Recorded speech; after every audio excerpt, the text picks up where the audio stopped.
I'd like to call the meeting of Public Works, Public Safety to order. Joining me on the committee this morning is Gene Knutson and Roxanne Murphy. We have 5 items before the committee this morning. Starting with the first item is a computer-aided dispatch project update. I'm not sure who's handling this. Oh.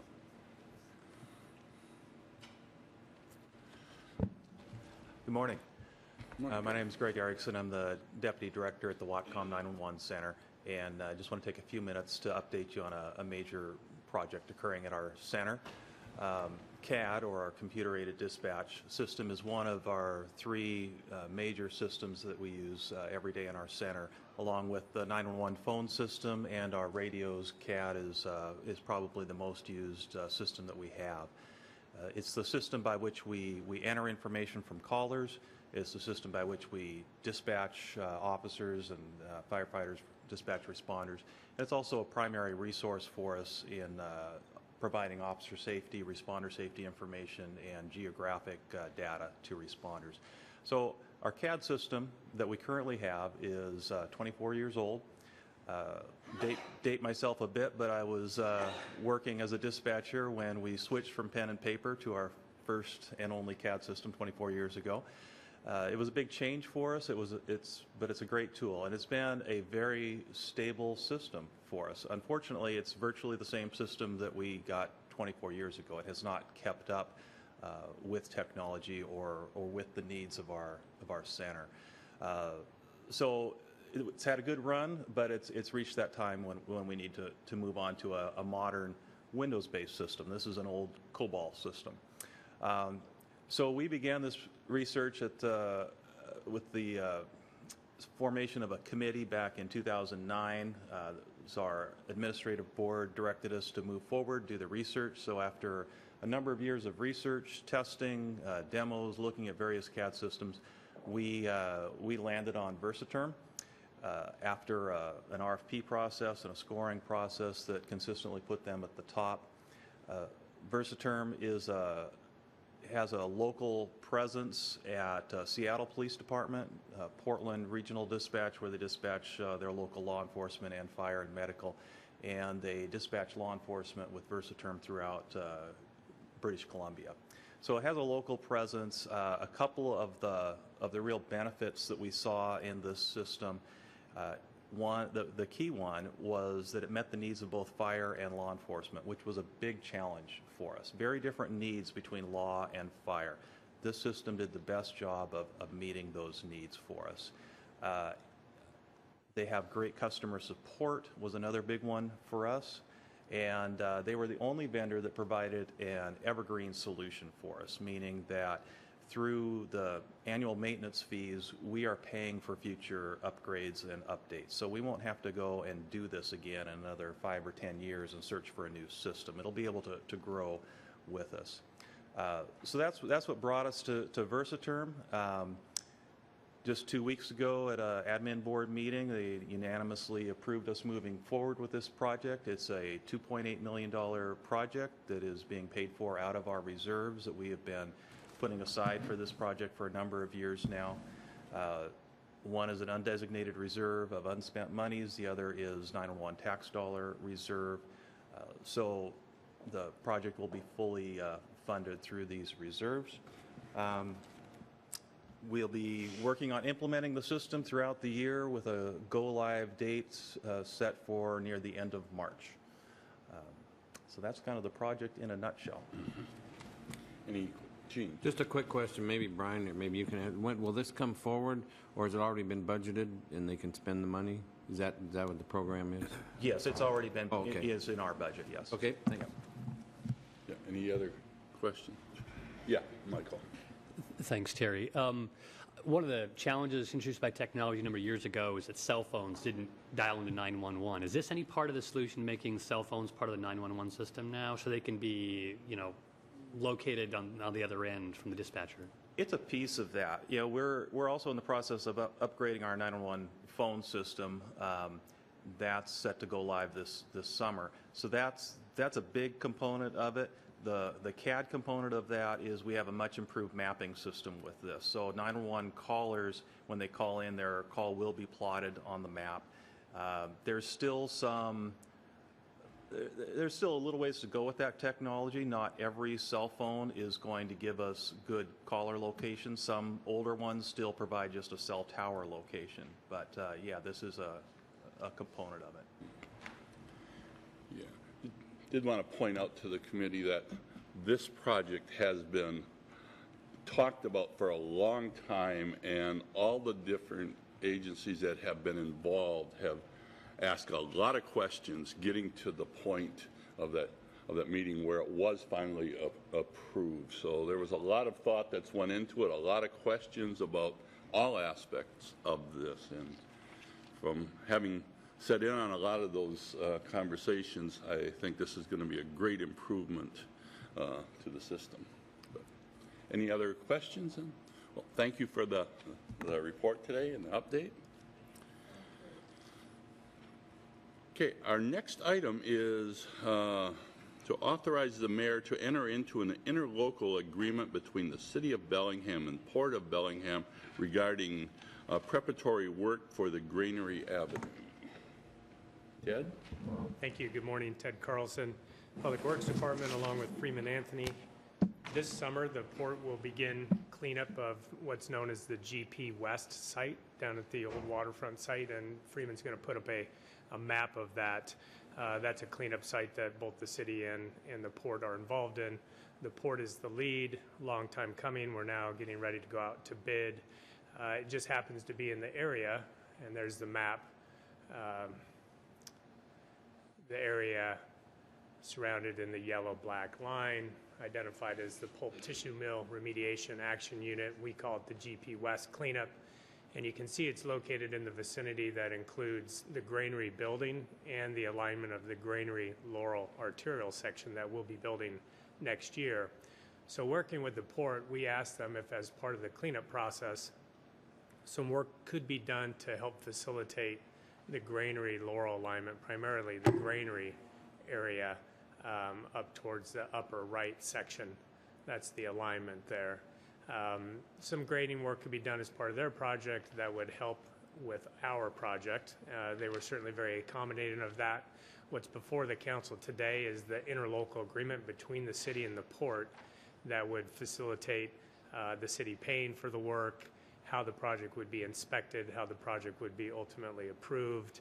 The project has been out for bid already. The port bid a separate schedule for our work to accommodate this more easily. And Freeman's been very involved identifying what type of work we need. The cost is going to be in the vicinity of $30,000 for the work. It will be paid for out of the Granary Laurel project budget, which is made up of street, REIT, and some federal money. And so with that, Freeman's here to answer any questions that you might have. We're excited that the work will start this summer and that we can work together and make it a little bit easier when we come back next year. Yes, Roxanne. I just really support this. I'm excited about it. Thus, I'd like to move that we authorize the mayor to enter into an interlocal agreement between the City of Bellingham and the Port of Bellingham regarding preparatory work for Granary Avenue. Okay, we have a motion before us. Any comment? Gene? Yes, I am enthusiastic. I'm just overwhelmed that we're going to see something done down there, and there's going to be shovels, there's going to be equipment. Something is being done. It's been a long haul, but I'm looking forward to this. And I have to second those comments. It's great to see this project start to move forward. Michael?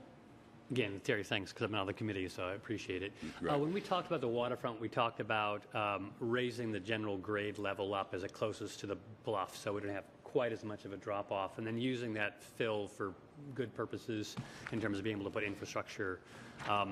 Is this any part of this additional fill, any part of this work preparatory to that, or is it still way early and ahead of that? Freeman Anthony, Public Works. This is preparatory really for the road alignment. It's a fairly small amount of fill considering the overall scope of what Granary is going to be. It basically knocks down the old landing from the old Chestnut flyover. So if you go to the GP site, the large blue cylinder sits on top of that. That's just a little too high for us. for the road. So it's a small amount of grading. Yes, some utilities will go in there with that same notion in mind of putting the utilities in fill, but this is fairly small compared to the overall scope. Okay, we have any other questions? Okay, we have a motion before us. All those in favor, answer aye. Aye. Okay, we will recommend approval to the full committee tonight. Thank you. Our next item is the solid waste disposal final RFP. This came before us before, and now we've got the final coming back. Yes, Ted? thank you. Again, Ted Carlson, Public Works, joined by Eric Johnston, Assistant Public Works Director. As Terry mentioned, we came to the committee back on April 18th with a draft RFP. And again, this is for solid waste disposal services for residential solid waste. So residential solid waste collected within the city limits by sanitary service. This contract ultimately will dictate where sanitary service takes that residential solid waste. We had an agreement with Republic, or also known as Recomp, that has been in place for many, many years. It expired April 30th. So we're going through the process of entering into a new agreement. To do that, we're going to put out a request for proposals. We brought the draft to the council, as I mentioned earlier in April. We also sent that draft out to the Solid Waste Advisory Committee, which is a county-wide committee. We sent it out to other folks that had expressed interest, including potential contractors and other folks in the solid waste arena. We've received all the comments back. We asked for folks to get the comments back a couple weeks ago. We also got some feedback from the committee back on April 18th, and about 30 comments in all from outside the city. We've tried to address all of those comments in the RFP. We didn't necessarily accept all the comments, but most of them were certainly taken into consideration and did end up modifying the draft RFP in one way or another. So with that, I think I'll turn it over to Eric. He could perhaps walk through maybe some of the more significant changes or amendments that were made, and also the schedule moving forward. Eric Johnston, Public Works. Thanks, Ted. So the council, if you recall, back on April 18th, we had some discussion about this, and I just want to maybe as a reminder, bring back to the point, the purpose of the RFP. The RFP is intended to provide a disposal location at the end of the day at a landfill that's reasonable, responsible, has a long-term capacity to handle that material, and the financial wherewithal to be able to deal with issues as they may come up over the long term. So the primary purpose is at the end of the chain, if you will, is where that material will end up. Key to that is how the material is transported from the city of Bellingham to one of those landfills. And there are several possibilities, but the two likely proponents are one landfill on the north side of the Columbia River, one landfill on the south side of the Columbia River, about 300 miles away from the city of Bellingham. So the transportation is a pretty significant element of how that material moves from point A to point B. As Ted mentioned, this is for just residential waste, but the RFP is geared towards how that material is moved from Whatcom County to the landfill at the end of the day. So a lot of the comments were geared towards the scoring criteria and how the weighting that we put into that. If you turn in your packet to page 22, we have revised the scoring criteria a little bit. We have also broken out under the operational sections how we're intending to score that to give more reflective of the council, the community's policies related to energy and greenhouse gas emissions. So on the operations section, we've increased that by 5 points and taken those additional 5 points away from the price. So we've lowered the criteria that have been related to price, giving more importance to the operational criteria, and that's really geared towards the energy consumption, the transportation mode, and the effect on greenhouse gas emissions. By and large, the majority of the other changes were largely technical in nature. We did make sure that we included provisions that would obligate contractors to comply generally with our living wage ordinance within the city of Bellingham. This contract would not normally be covered by that provision of the Bellingham Municipal Code, but we're making that as a choice to include that as the contract provisions. So those two are probably the major significant changes that have been made in the RFP. In terms of schedule, the intent is to have the RFP issued later this week with the due date, I think it's on the front cover, July 21st, that's correct. So that gives proponents a fair amount of time to read and review and respond to the RFP.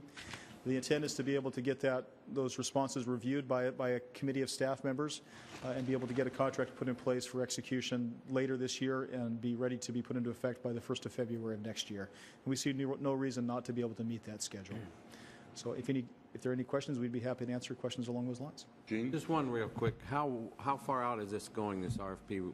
Where, it's just going everywhere? It will. Anybody can- Anyone can bid on this. This is available to any contractor within the United States. It's not closed to bidders within Whatcom County. And the major firms that are involved in solid waste in Washington are national companies. At some point, it's the landfill company itself that becomes the primary contractor. Subcontractors that might be able to be involved in transportation or local transfer stations could be participants, but the city's intent is to issue a contract to the landfill owner. Looks fine to me. I'll move approval. Okay. I've got one question, just an explanation of a terminology. Under operational E, could you explain what efficiency, redundancy, reliability is? So if I looked and I had no idea what that meant. there should be commas in there and like that, but there are separate Yeah. terms. Efficiency means how efficient is the system. Does it in terms of does it make sense? Is it putting 10 trucks on the road or 11 trucks on the road for the same amount of material or trains or whatever that might need to be? Redundancy says, is there a backup plan? If system one fails, is there a way to get back to it? And reliability means, can it be used every single day for the long term? And then energy use is pretty simple. It's just how much energy is being consumed to move that material. Okay. I thought maybe it was supposed to be commas there, No, but it's just then commas, again, working with engineers here. No? Well, I'll take that as it comes, but there are a couple of typos that are Yeah, still remaining in the that's- document. We have to go through okay. those, but I appreciate that, yes. Yes. April. Thank you for elevating the environmental component and then keeping that financial component pretty high. I appreciate that, and I did notice the living wage, so I was happy to see the response there. On page 21 at the bottom of the document, the paragraph starts with based on the contents. It's similar to the last one. There are quite a bit of changes. Down on the third sentence, the evaluation committee will prepare a final ranking of the proponents. And in the last document, it said that, but then it said, and present its recommendation to the city council. The city council will then have the sole and final authority to select. But that's all been removed. Is that because it's just redundant? We always will get the final say, or is there a reason why that was removed? That was really not intended to be in the first draft. As a services contract, those are administrative in nature by the Okay. city, and so they're reviewed and approved by staff. Yeah. Okay. Or the mayor. Administrative But being the I mayor's don't office. see it. You don't have to see everything. Eventually, the final will come to council, or no? Eventually, the final contract is executed by the mayor's office or the administrative branch of the city. Okay, and then I guess that. Go ahead. That brings me back to originally we'd had a conversation regarding when contracts come up, and sometimes they can be renewed without having to come to council. Originally, since it said it was going to be approved by council, I assumed there would be an opportunity. We had talked about maybe putting a preference in there for council to be able to at least have an opportunity to talk about the renegotiation or if there should be any changes made, but I didn't see that any changes had been made to the document. So that's not included as part of the RFP, but that's something we can include with the actual contract when it becomes Okay. executed. But it would not be contingent, the successful proponent would not be scored or weighted against that type of a provision. Okay. Any other comments, questions? Okay, we have a motion before us. All those in favor, answer aye. Aye. Opposed? Okay, we will, abstentions? Okay, I didn't hear if you said anything, so I wanted to make sure. Okay, yeah, okay. We will recommend approval before the full council tonight. Thank you for the report. Our next item is a bid award for the ES-0532 2016 overlay of Bill McDonald Parkway project. Ted again. Yep. Thank you. before the council is a request to award bid on the 2016 overlay project.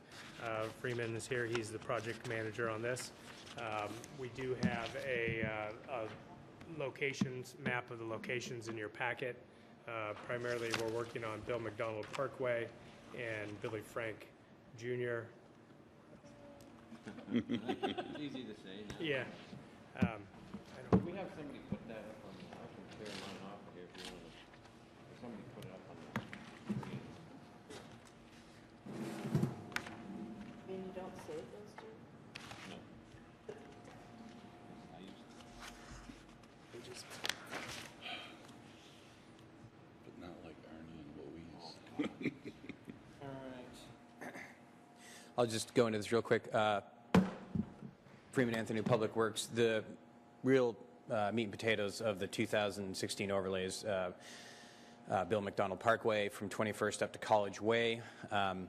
So that's the divided median sort of portion there. Well, the one that's closest to the university. We're actually going to close a small chunk of it for the duration of the contract because there's not a lot of student activity up there. We'll be providing parking lot access for the summer semester, but it will help things move a little quicker. In the base bid, we also included a short section of 30th Street that didn't get overlaid when we overlaid it last. So it's pretty minor. And then Billy Frank Jr. Street is currently an alternate, although currently it looks favorable as far as our budgeting to be able to include that one block from Chestnut to Holly.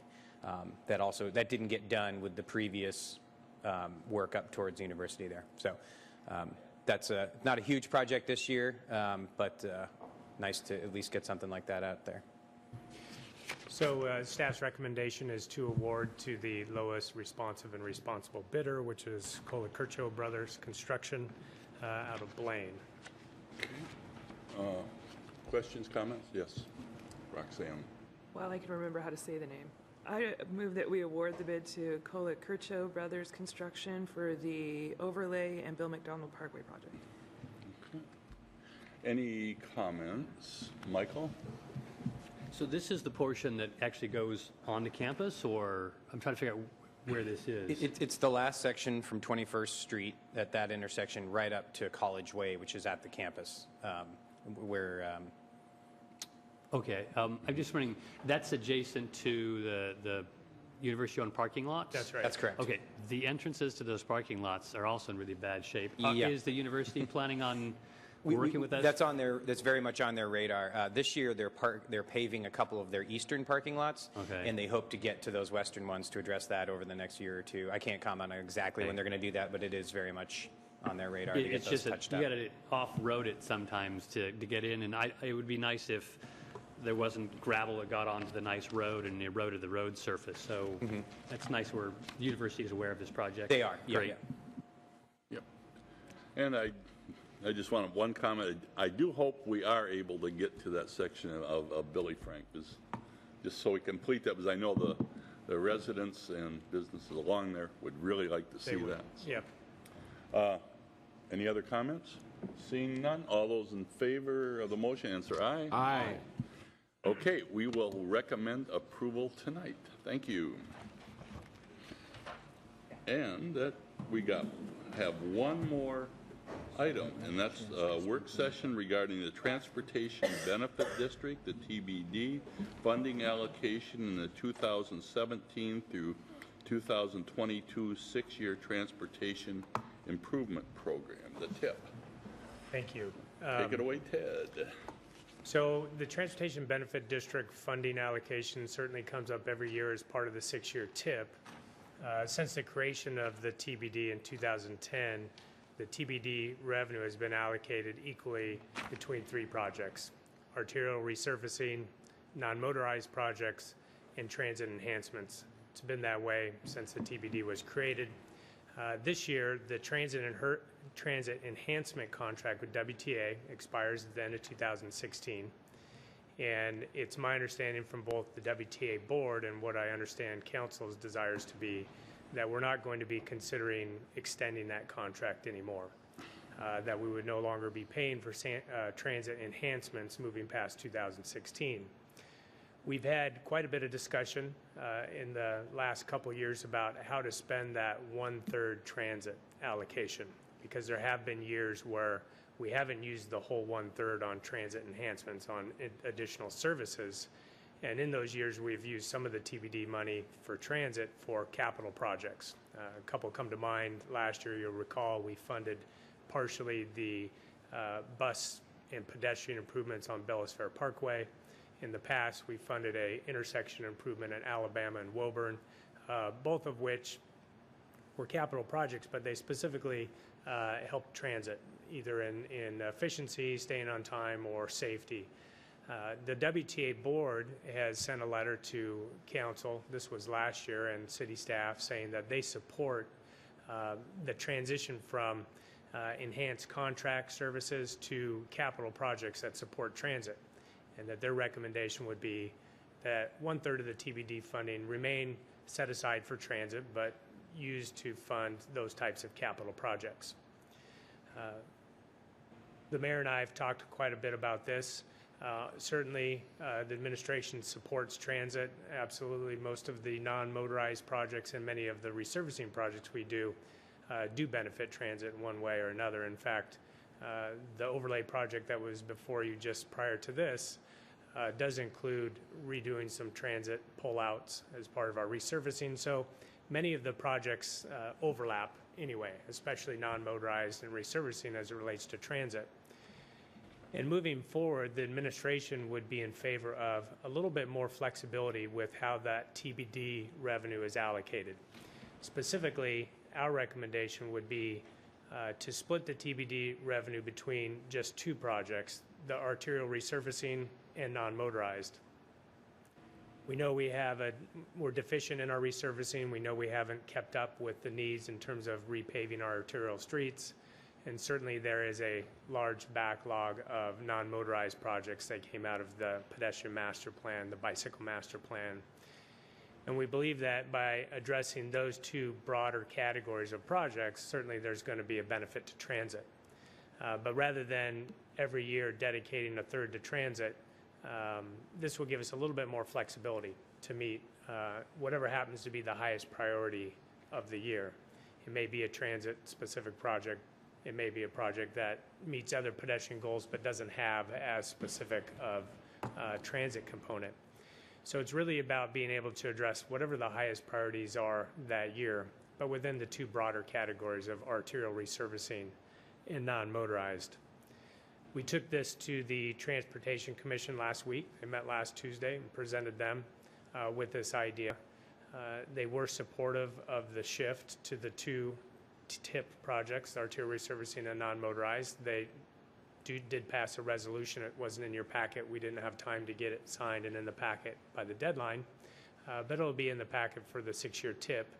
But they do mention in their resolution that very supportive of transit. It's key to our non-motorized, or our mode shift goals.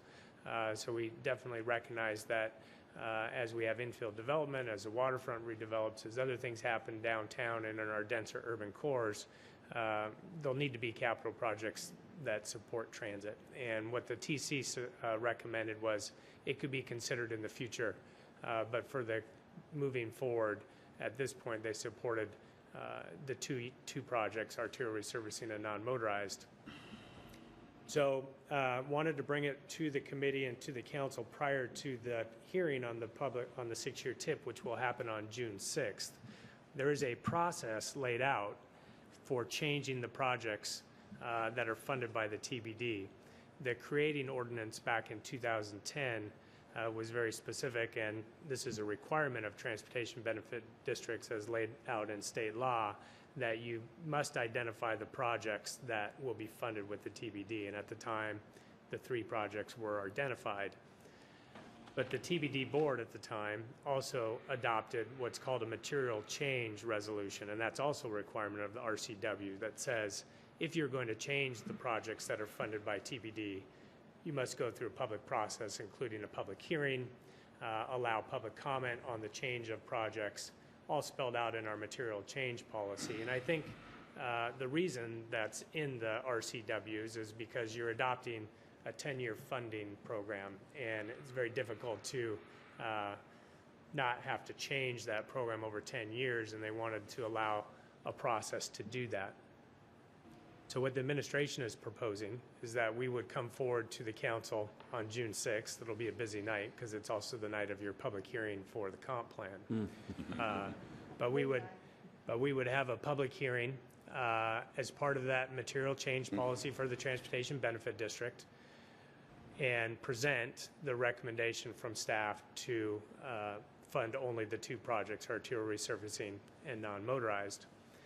We certainly want to be true to the voters and what the voters voted on. There's some language in your packets, the original resolution and other things that identify the voters' ballot. We want to make sure that obviously everyone has an opportunity to comment on any proposed change. So that's where we're at. We've talked specifically with WTA about this. In fact, Pete Stark, the general manager of WTA, is here today.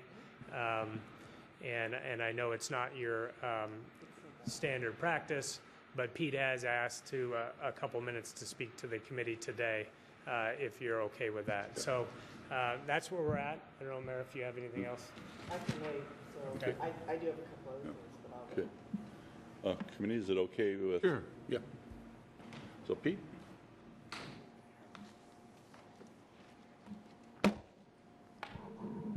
Well, good morning, and thank you for the opportunity. As Ted said, it looks like you're going to have a busy night on the 6th, so I appreciate a chance to explore this issue with you now. Well, first of all, I'd like to affirm what Ted said. Our board's direction at WTA is to end the operating agreement. So that does beg the question of what comes next. First of all, I agree with the TIP proposals for 2017 and 18. Transit doesn't need doesn't have a project teed up for the current TIP going forward. And there are a couple of proposals in there that are beneficial to transit. For example, West Maplewood, where we'll install sidewalks so that people could walk home from the bus stop. In terms of where the 6-year TIP is going, we see three elements, really. The current TIP recommendations like Maplewood benefit projects benefit transit. But there's other corridors like Telegraph Road where we'd like to move our green line at 15-minute service where it's inadequate as far as sidewalks and multimodal. It's not addressed in the TIP at all. Thirdly, we have development projects of our own which are emerging as we develop our strategic plan, like our Bellingham station. At this point, all 10 gates are occupied on 2 of our 4 pulses during the hour. What that does is it limits our ability to expand our Meridian line to 15-minute service. We can't do that now, the station, the shape it's in. Nor will we be in a position to adequately serve the waterfront without expanding the station. I did bring what I characterized to the Transportation Commission as a cartoon of our proposed station development. I can share that with you. I gave it to 10 last week.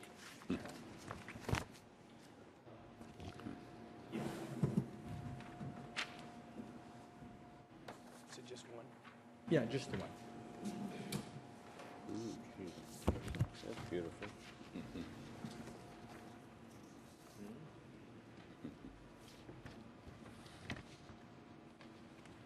So this is probably more legible in front of you than it is on the board. Our current station is on WTA-owned property along Railroad Street. We're fully occupying the site. Lights. Turn the lights behind you there. There you go. That's better. And to be able to expand the station, we're going to need to expand it out into Railroad Street, taking up some of the parking in at least the northbound direction. So this drawing shows a new concourse added where the easternmost row of parking is. We're not certain that that's all we need to do that. We haven't done any turn or movement analysis yet. This is very preliminary. This would allow us to add 4 more gates, allowing 4 more buses to be in the station at one time. In other words, to support about 40% more service out of there. This concourse would also support articulated buses if at some point in the future we can use that beneficially in our service. I don't even have a preliminary cost estimate yet, but I can tell you there's several issues where we would need the city's assistance. One, just as a development proposal and making it make sense to the community. Secondly, as far as the parking. Third, as far as the use of the right-of-way. And fourth, money. So this is an open question. I'm just bringing it forward. Here's a need we're going to have within the TIP where the TBD funding could be an issue. Just, what's the timing? Well, we had our first conversation with the city about this about 2 weeks ago. Oh, okay. So this isn't even the conceptual planning yet. Okay. This is it's an idea of something we're going to need. Okay. Councilman Lilliquist, I spoke with him about the TBD funding and WT's overall position Friday, and he asked me also to bring in a snapshot of WTA's finances. And I have that. This is an item we presented to our board last week. Okay.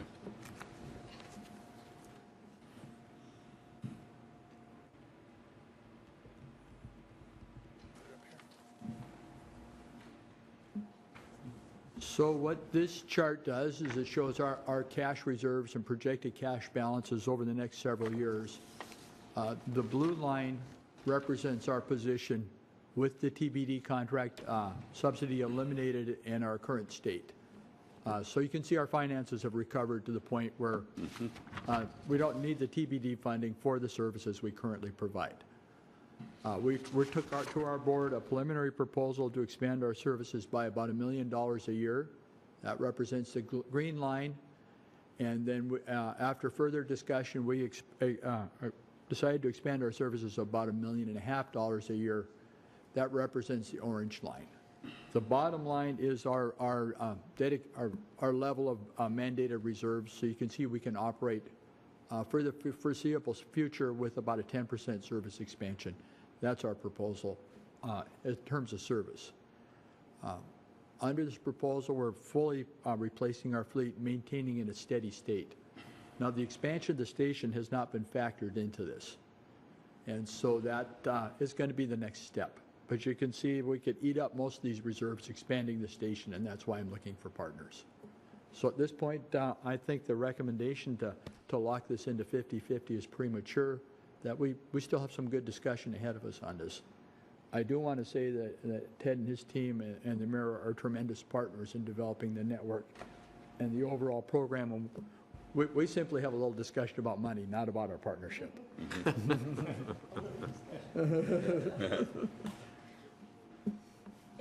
Just real quick, I know it's in the early stages. Would that be, when you say expanding, would you be knocking down some of the old stuff, or just, is this brand new total, or? No, sir. It would be expanding the existing station. We renovated that station in 2006, and really the only area where it's too small is in public restroom facilities. Okay. Any other? Yes. Ted, in the current way that it's structured, or suggesting it'll be structured, if in a couple years we're ready to maybe talk about accessing some funding to help with WTA, do we just have another public hearing to change how the funding is allocated again? Is that an opportunity, or how does that work if we decide to get into this conversation? Yeah, that's exactly right. The material change policy would allow for another public hearing if the council wanted to change the projects again, perhaps even back to what it was originally, the 3. So it's always an option. We had quite a bit of discussion, or a little bit of discussion at the Transportation Commission about that, about the flexibility and could this be revisited in the future if some of the projects that Pete identified, Telegraph Road or others, needed some WTA or TBD money, and the council was willing to do that. You have another public hearing, change the projects again. Funding goes through 2020, so we're quite a bit into the 10 years, but we have a few remaining. Overall, I understand the proposal of going, 50-50 because, big part of it with WTA was the Sunday service and direct service, and we were all excited about being able to expand or at least keep what we had, or that money looking at expansion of services that wouldn't be covered through regular WTA funds. And so since the board has kind of said we don't need that right now and we don't want to expand anymore within the city right now, or not maybe that they don't want to, but they don't see the need for it yet. I can see where that's going, but I wish there was a way, if we do allocate that those funds were still available as needed for specific projects that will benefit, you know, the ridership in the city, like the possibility of the GO line on Meridian. I think that would really enhance services to the citizens of Bellingham, and if there was things with the station that was required, or for the waterfront, that money's available and not already. If we just say it's 50-50, then the projects are planned, and if that comes back, WTA comes back, and we say, that's already allocated, so we don't have anything for that. You know, if there's a way to set that up as we go forward with the language that we will consider those projects, I would really like to see that. Well, one of the, I mentioned the kind of the overlap amongst all the projects earlier, and if we use the Telegraph Road as an example, if we went to the 50-50 split, you know, you could certainly say that a Telegraph Road corridor project would be eligible for both the non-motorized component of the TBD as well as the overlay component of the TBD. Right. West Maplewood's a good example. On West Maplewood, we have Safe Route to School money, but we're also putting in TBD overlay money, TBD non-motorized money.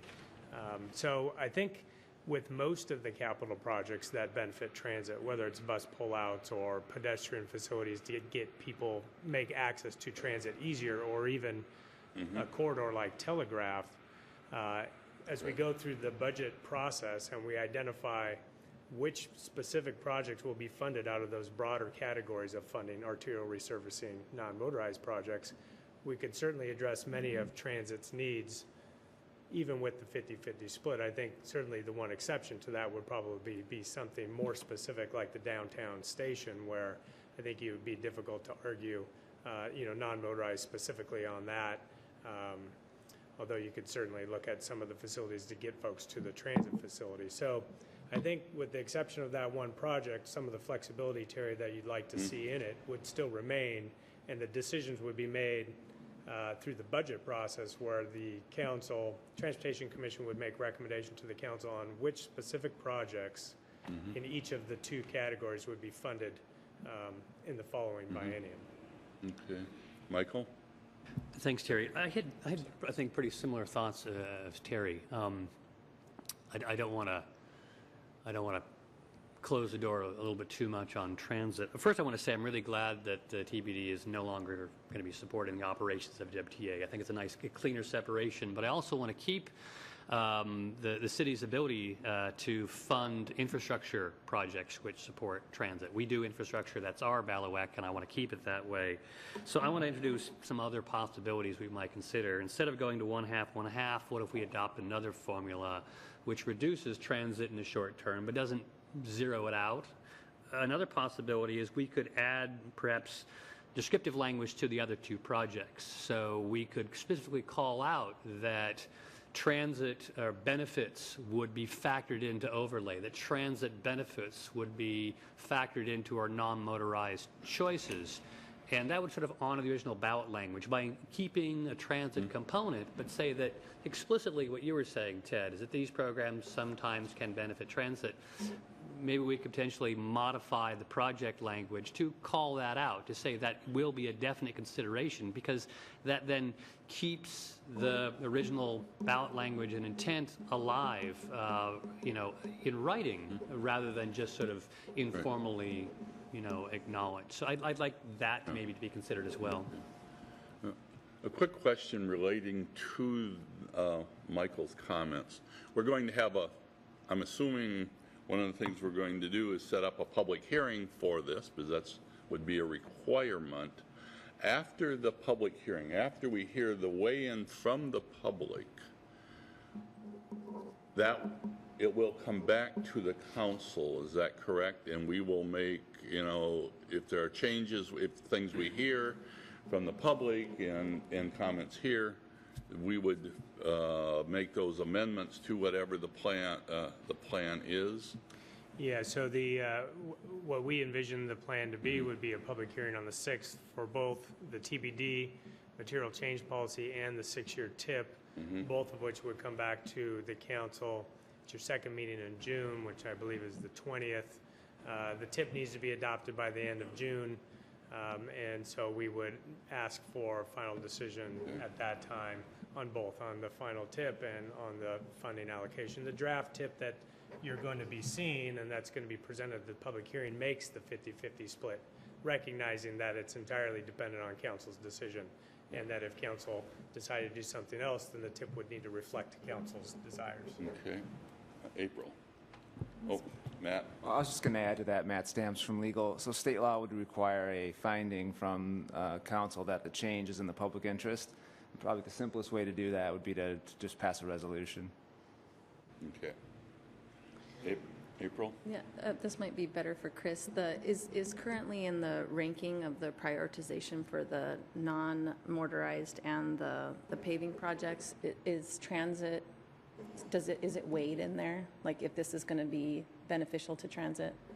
It certainly is in the pedestrian master plan and to some degree the bicycle master plan. One of the criteria that all the projects were viewed through when we ranked the project was, does the non-motorized project increase the ease of access to transit? So whether that's filling in a missing sidewalk gap to a station or a stop or crossing to allow people to cross to transit, it was a significant part of identifying the priorities of non-motorized. So it's not currently ranked in the bicycle or the pavement, like how we decide those next projects coming up? Not specifically pavement. Okay. It is bicycle. It is, and pavement. Pavement is driven largely by the condition of the pavement itself. But when we go in and repair an arterial, you know, if there's transit like the Bill McDonald Parkway, if there's transit stops in there, then we certainly address them. But identifying the arterials to be repaved is kind of a complicated process of looking not only at the pavement condition, but being opportunistic when we're going in and doing water main, sewer main, partnering with private development. So there's a lot of things that are considered when identifying which streets are going to be resurfaced. Just real quick, procedurally, so on Monday the 6th, we'll have the public hearing on the Transportation Improvement Program, and then followed by the public hearing on the changes, then the comp plan, then the horseshoe at midnight. So that sounds pretty good. Okay. Mayor? Well, anyway, first of all, I want to second what Pete said. This is just a discussion about how we're going to allocate the money to transit rather than if we're going to put money into supporting transit. And that was one of the conversations that Pete and I had when he first got, I was going to say hired, was the idea that potentially we wouldn't need the money for the service. So then what would be another option for using that money that was in the TBD? And we both had identified sidewalks and streets as things that transit needs and we need. And I want to also emphasize, when we're looking at doing street projects now, we don't look at them for a single purpose. It's too expensive to go in one year and repave the street and 3 years later go put the bicycle lanes in or the sidewalks or something like that. So if we can do them all together, that's what we prefer doing.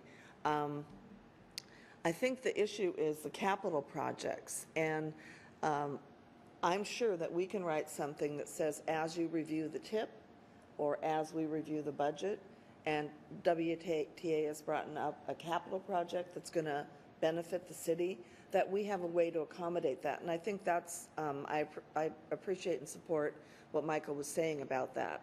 Instead of putting it in a pot, we just say that we want to accommodate the projects as they benefit all of our transportation, including transit. And I think that what that does basically is keep what the people said that they wanted, which is multimodal, But secondly, it modernizes the TBD fund. I mean, we've already done that by letting the TB board be the council. And I think now you're elected to listen to the public, as we're going to do through the public hearing, and have the opportunity to come up with recommendations that meet what you think the law says, what the city needs are, and what the public's commenting on. So I see it not as diminishing our support for transit. Obviously, I sit on that board, and I know how hard everybody works and what a good job they do, and we're really lucky.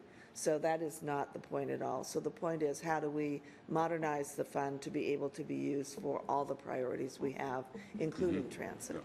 Roxanne, and then You read my mind, Mayor, because this is what I was going to exactly ask for, because I love that we can build in the flexibility, because who knows, next year maybe the project might change. So I love that we would have the bandwidth to support it while also serving the major street needs and the street improvements that we have to do. So thank you. April, you had. How often are the prioritization, I know that we look at those every year, but are they re-looked at to see if the priorities have changed? Because we have a lot of areas that have increased in student housing, multifamily construction, affordable housing. Telegraph is a great example. Right now, it's not really calling for it, but there could be some construction happening very rapidly, and if we're not constantly reprioritizing, is that done every year? Well, now that we've gone to a 2-year budget, we adopt new projects every 2 years. Even that changes a little bit as projects maybe take longer to build or come in under budget, and we have either additional money or things need to push out. So the new project list is adopted every 2 years. The reprioritization of the entire project list, either from the city comp plan or the bicycle master plan or the pedestrian master plan, we don't look at those larger lists every year. We work off those lists, but we don't necessarily build an order anyway. We try to use that as guidance, as our policy guidance and as our guidance for projects, but really we have to factor in all those other things that you just mentioned. Projects change, needs change based on private development, needs change based on grant funding that we maybe got on a different project, or even utility work that needs to be done. So it's not a rigid list. So we don't go back in and reprioritize the larger list, but every 2 years, the Transportation Commission and then ultimately Council have the ability to reprioritize the list through adoption of the 6-year tip. How would we know that like a large project or a whole road has maybe changed very significantly in population if you guys haven't gone ahead and looked at that? Or how is that on our radar to know we should maybe make a shift? Well, we're obviously very involved in private development review. So Public Works is the department that reviews all of the private development that has street frontage improvements or impacts. So anytime you have a large development, whether it's private or public through the school or the city's project or anything, comes through our review process. So just the very same people that do the private development review are the people that put together the capital plans. So there's a lot of interaction there. It would be on your radar. Just listening to what we hear from the public and what we hear from our friends down in planning, we just need to be aware of those things. Yeah, I'll get you just a minute. I'm up on this one. Yeah, this isn't a question, just kind of a comment. You know, I just want you to know, Pete, even if we go to this two system, I just really think, you know, us working in partnership with WTA is so critical. Because I was excited when this first came up because this was a way to keep services, and it looked like a way to help us move forward from getting the bus system moving from a transit dependent to a convenient transportation alternative, so people could get out of the cars and, you know, as we get with these go routes and other kind of stuff. And I still see that, you know, boy, I want to see that continue moving forward. So when we can use funds towards that goal, I think it's really necessary. And then I do look forward to seeing what the public's going to say to weigh in, because that's going to be a real critical element with this, for me anyway. Michael? Yeah, thanks, Terry. So, April, your comments actually sparked some thoughts in my head. We've never revised the pedestrian list or the bicycle list because we've only done it once. This is our first go-around, and we did it several years, 2 years or so, 3 years before the comp plan is being approved. So that brings up a question. Its natural refresh cycle might be in 3 years from now, because then it'll be like a 5 or 7 year period. Have we thought about when we might want to do a thorough review of the bike and pedestrian master plan? It was kind of nice. It was done out of sequence. It spread the work out. It was done, like I said, 2 years before the comp plan heavy work. Seems to me we might want to do it 2 years before the next comp plan, so it's on a good refresh cycle. Have you guys thought about that at all? We have thought about it. There's certainly the intent when we adopted those plans, and there's language in the plans that say the list will be revisited as conditions change and the demographics change and everything around project prioritization changes. We don't have a specific date, but something that is in the back of our mind. At some point, we need to go through and update them. The reality is we're still working off of the Tier 1 projects in both the bike plan and the PED plan, so it's not as though we're getting very far down the list. We've done a lot of work, but there was so much in terms of identified need that we're still up at the very high end of the projects trying to finish those. So it's something we'll look at in the next few years probably. Yeah, I do appreciate that, but April is right. There are things that are changing, and even if we're only partway through the original list, that list may be slowly becoming out of date. I don't know, 2020, sometime like that, when we might want to refresh it. Perhaps. Okay, anything else? Okay, well, I want to thank you for the report, Pete. Thank you for coming and sharing with us your views. And this was for information only, and I think this is end of committee.